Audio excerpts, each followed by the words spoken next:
Good evening and welcome to Tucker Carlson Tonight. Just a few hours ago, the Fulton County, Georgia District Attorney, Paul Howard Jr., charged former Atlanta police officer Garrett Rolfe with murder in addition to 10 other criminal charges. If convicted, Rolfe faces execution. The alleged crime at the heart of it is the shooting of a suspect called Rayshard Brooks. We told you the details of it 2 nights ago. Last Friday, Rayshard Brooks passed out drunk in the drive-thru lane of a Wendy's in Atlanta. Brooks's car was blocking traffic, so restaurant employees called the police. They arrived, Rolfe and his partner. They woke Brooks and they asked him if he had been drinking. Brooks admitted that he had been. Officers then moved forward with a textbook DUI arrest, nothing unusual. But when they tried to take Brooks into custody, Brooks started swinging.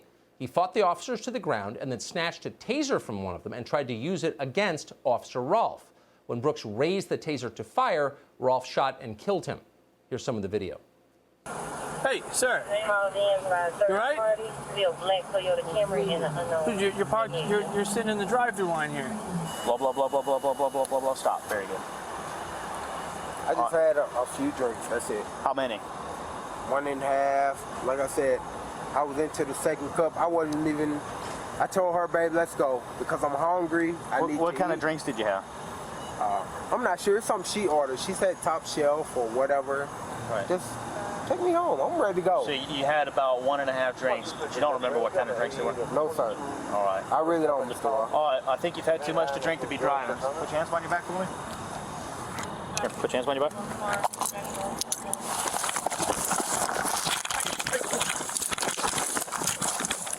Hey, stop fighting. Stop fighting. Stop fighting. Stop fighting. You're going to get tased. You're going to get tased. Stop. Mr. Ross. Stop. Come on, man. Stop. You're going to get tased. Mr. Ross. Hey, hands off the taser. Hands off the taser. Stop fighting. Hands off the taser.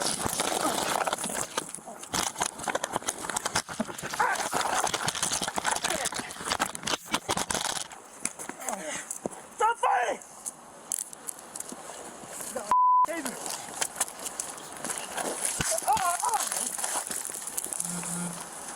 63.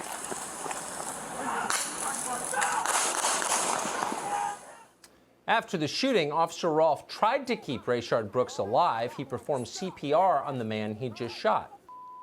Mr. Brooks, keep breathing. Mr. Brooks, keep breathing for me. Mr. Brooks, keep breathing, Rolfe said. Keep breathing for me. No matter how much you look at these videos or how closely, it's a tragedy every time. A father of 3 girls is dead. The question is, was it murder? Ask yourself, how do you think you would do, regardless of what color you are, if you snatched a cop's taser and tried to shoot him with it? Most likely you'd be dead.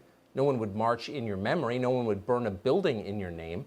No one would consider your death controversial, much less a racial act. That's what happens when you attack police officers with their own weapons. Everyone knows that. But in this case, things are very different. Officer Rolfe is facing the death penalty. He's been charged by a DA who's under enormous political pressure to prosecute. The mob wants vengeance now. They've expressed that by burning the Wendy's where Rayshard Brooks died to the ground. They've committed violence. Will they commit more if he's not charged? That has to be weighing on Paul Howard. And not just that. Paul Howard is fighting for his job. Howard is facing a runoff election soon. Howard is also being investigated for sexual harassment and for stealing money from a nonprofit. So Paul Howard has every reason to change the subject and to bow immediately to the mob's demands, and that's what he's doing. During his press conference today, Howard described Rayshard Brooks, the man who went berserk on 2 police officers and knocked them to the ground, as, quote, jovial. Watch Howard's statement here and compare it to the video we just played you. Mr. Brooks, on the night of this incident, was calm, he was cordial, and really displayed a cooperative nature. Secondly, even though Mr. Brooks was slightly impaired, his demeanor during this incident was almost jovial. Jovial. You just watched the tape. Calm and cooperative are probably the first words that came to mind, especially the part where Brooks grabbed the cop's taser and fired it at him. Just 2 weeks ago, this very same prosecutor, the one you just saw, Paul Howard, noted at a press conference, and we're quoting, "A taser is considered a deadly weapon under Georgia law." Whatever. That was then. By the way, it was a taser. It could very easily have been Officer Rolfe's gun. Brooks would not have known the difference between a pistol and a taser in the middle of a brawl. Had that been the case, Officer Rolfe would be dead right now, and you never would have heard the story because no one in the media would have cared enough to tell you. Still, the prosecutor would like you to know that Mr. Brooks was cordial and no threat at all. Mr. Brooks never presented himself as a threat. At the very beginning, he was peacefully sleeping in his car. Just a guy peacefully sleeping in his car, and now he's dead. So why were the cops hassling a man who was just peacefully sleeping? Well, the prosecutors suggested why. Take a guess. Officer Rolfe actually kicked Mr. Brooks while he laid on the ground, while he was there fighting for his life. Officer Brosnan actually stood on Mr. Brooks's shoulders while he was there struggling for his life. The demeanor of the officers immediately after the shooting did not reflect any fear or danger of Mr. Brooks, but their actions really reflected other kinds of emotions. Oh, it reflected other kinds of emotions. Got that? We know what's coming next, guaranteed. They're going to tell us this was a racially motivated killing. And maybe they can prove that it was. We're always open-minded. But at this point, we very much doubt it. There is zero evidence of that so far. In the absence of evidence, Paul Howard should not say things like this at press conferences. It makes people hate each other. It tears the country apart, which is the last thing we need right now. Atlanta's police department is 58% black. That's a higher percentage of black people than the city of Atlanta itself. So explain how systemic racism is responsible for this shooting, and speak slowly so we can understand. Cops in Atlanta know exactly what's going on and what's likely to happen next. There are reports tonight that many of them have walked off the job at the beginning of their shift. No doubt many will retire from the force and leave. The police chief has already quit. Who'd want to enforce the law in a political environment like this? You make less than a plumber, everybody hates you, you could very easily get killed. You try to defend yourself, and they charge you with murder. No way. No normal person would want that job. So who's going to take the job?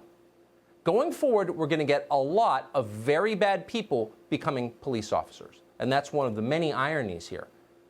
Pressure from the mob will not stop police brutality. It will almost certainly increase police brutality as the worst kind of people become police, because who else would want it?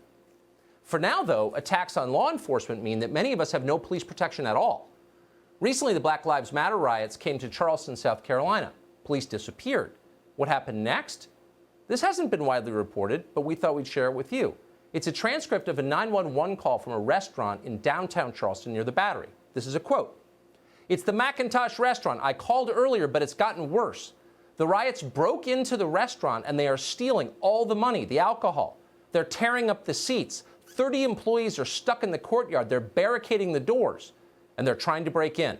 I called maybe 15 minutes ago, and there's still no cops, and there are 30 people in danger." No evidence the cops ever came. Ken Schneider owns a wine bar nearby in Charleston. Black Lives Matter rioters came for him, too. He and his staff repeatedly called the police for help, but no one came. Ultimately, Schneider told a local television station that he told dispatchers, quote, "Forget it. It's too late. My place is destroyed." Schneider later said he was completely in disbelief that the police didn't come. Schneider should consider himself lucky by comparison. People are losing more than just their businesses in this environment. In New York City, murders are up 25% just this year, and that's despite the lockdowns. In just the past month, the number of murders recorded in the city has literally doubled compared to this time a year ago. It's not really surprising. We saw the same thing happen in Baltimore after the Freddie Gray riots. When you politicize law enforcement, innocent people inevitably die. That is not a partisan point. The expectation that the police will come and protect you is not ideological. Ask any liberal who's ever called the police in crisis and had them not show up. It's terrifying, no matter who you vote for. Protecting the public from criminals is not some feature of government we hope for. It's why we have government. It's the whole point of government. There is no reason to have government otherwise. It's the reason we pay taxes. If you went to a restaurant and they refused to serve you food, you probably wouldn't pay the bill. If the restaurant tried to make you pay the bill, you would resist, and you would have every right to resist. No one should be forced to submit to theft. And taxation without protection is theft. It's the definition of it. The rest of us have a right to say that, in fact, an obligation to say it. And don't let them distract you or confuse you with slogans or rioting. This is not about the shooting death of one man outside Wendy's. It's about something much larger and much more important to every American, no matter where you live. It's about whether we're going to have a justice system that treats all American citizens equally, regardless of what the mob demands. It's about whether we can live peacefully in our own homes with our families without fear, confident that we are protected by the government that we pay for. If the government will not protect us, we should stop paying for it, and that might finally get their attention.